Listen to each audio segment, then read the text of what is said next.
Hey everyone, and welcome to Boston Autoblog. The crossover marathon continues on this channel as we take a look at a very special crossover, the 2020 Macan S. Now, I had no intention of doing an S today. In fact, I was planning on doing just a base model. However, they just got one in at the dealership, and, well, it's not going to be here very long, so it's going to be a very quick review. However, to be the first Porsche ever to be featured on this channel, it's going to be a very special one. Now, before getting this review, I'd like to thank Herb Chambers, Porsche of Burlington in Burlington, Massachusetts, for allowing me to do this review. The link will be in the description below, so you can check out their extensive Porsche inventory. And so, without wasting any further time, let's get right into this review.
Back in 2014, Porsche introduced their second crossover to slot just below its sibling, the Cayenne.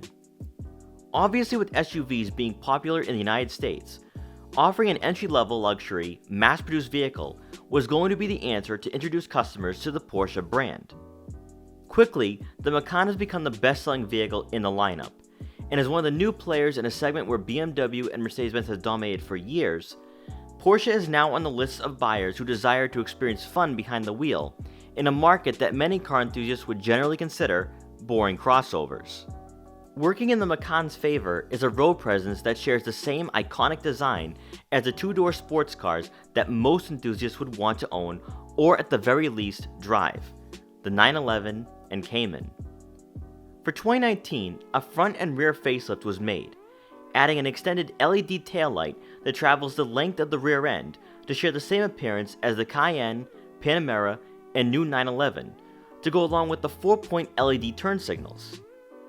This change gives the Macan a more refined and upscale look, while also being more sports car-like. Up front, standard LED headlights and turn signal indicators, along with a more aggressive front fascia, help distinguish the 2019 and 2020 model years from earlier Macans.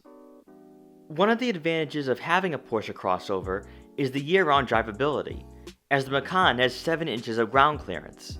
While the likelihood of you taking this vehicle off-road isn't to be expected, living in colder regions of the United States, you will encounter snow, which this crossover is more than capable of taking on. Also being a 4-door, it's practical for everyday use, and is a good compromise between being a sports car and crossover, particularly if you go with the S or turbo trims. From the side profile, the Macan still retains the traditional body styling of the 911 and Cayman by having a more sport-back design instead of being boxy and less aerodynamic like most crossovers. This Macan is sitting on the optional 19-inch sport wheels, and also equipped is the adaptive air suspension with Porsche Active Suspension Management. Setting the S apart from the base trim is the quad exhaust, and moving back around front, LED matrix design headlights with Dynamic Lighting System Plus will help illuminate the road when cornering for safer driving. For performance, the Macan S is powered by a 3-liter turbocharged V6 engine that puts out 348 horsepower and 254 pound-feet of torque, and is paired with a 7-speed automatic transmission. With all-wheel drive coming standard, the Macan is one of a few Porsches you can drive throughout the year, adding a sense of practicality while also still having fun during the colder months. For fuel economy, you can expect to receive 18 miles per gallon in the city and 23 miles per gallon on the highway. Inside, you're greeted by a classy two-tone black and Mojave beige interior, and with this Macan having the optional Premium Package Plus, 14-way power adjustable heated and ventilated leather front seats will make drives very enjoyable. In front of you are analog gauges, and to the far right of the instrument cluster, you'll have a small digital display.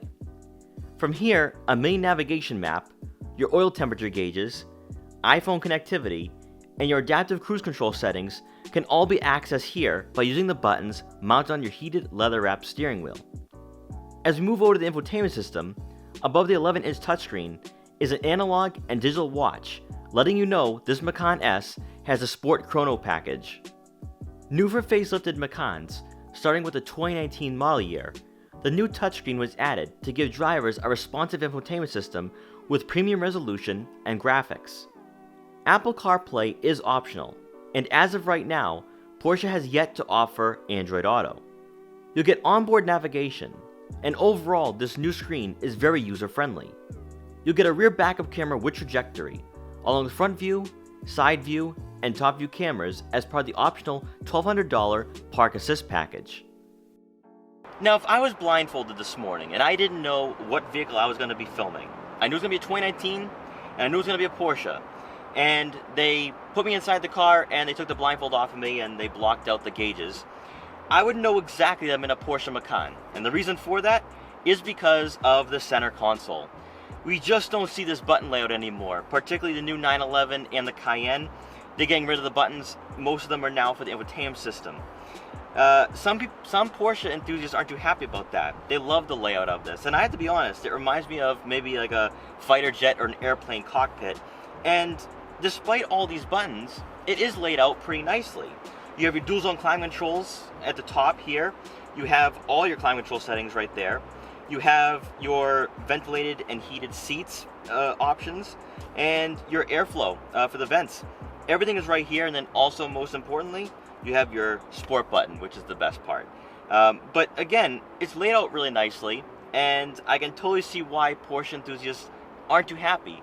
But if you do want to buy a Porsche, the Macan is your last option outside of the Cayman that has this same button layout. So once we step into the next generation, which should be coming sometime soon or early in next decade, probably won't be seeing these buttons anymore, and most of it's going to be for the infotainment system.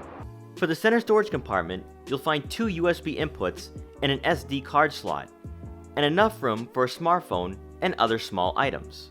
So for passengers in the back, they will get decent amount of legroom depending on how tall they are.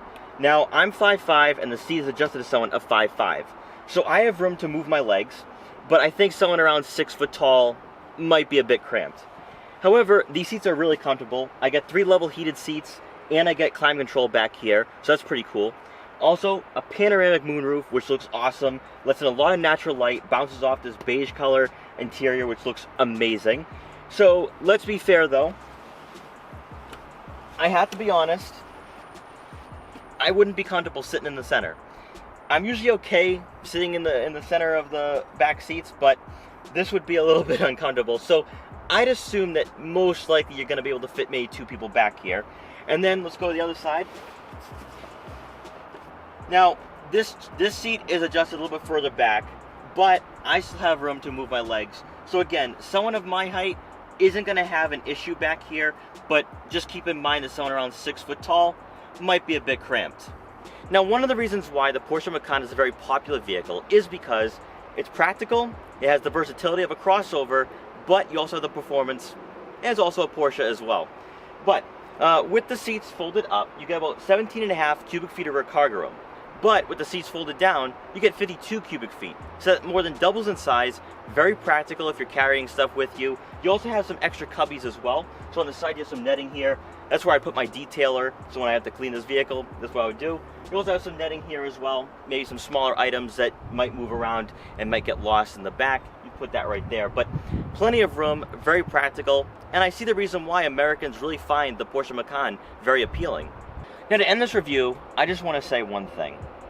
Living in the era of crossovers, mass-produced exotics, and even mass-produced Porsches, it's great that there's still a vehicle that is desired, and that's the Macan S. As a car enthusiast, and as I age, practicality and versatility and daily drivable vehicles has to come into play. It has to be part of the equation. I can't drive sports cars all the time. The Porsche Macan is that great balance of being a sports car, but also being practical as well. And with the S, you still have, as a car enthusiast, something to look forward to as you age, as you get married, have kids. It's that vehicle that you can still have fun with. And, you know, it's just great to see that still in the automotive industry and that they're still implementing this in crossovers. I understand that there's probably a lot of purists out there that weren't happy when the Cayenne came out, or even when the Macan, was added to the lineup. But this really is, or these vehicles really are, the last hope for us car enthusiasts.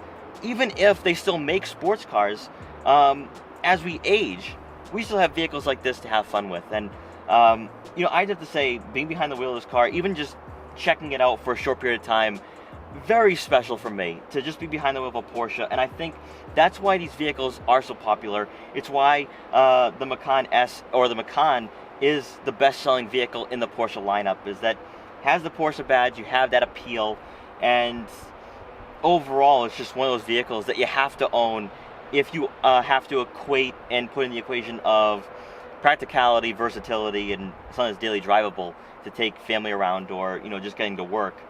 The Porsche Macan is that, and it fits right into people's needs, especially as they get older. So this was very special to check out this vehicle, and once again, huge thank you to Porsche of Burlington for allowing me to do this review.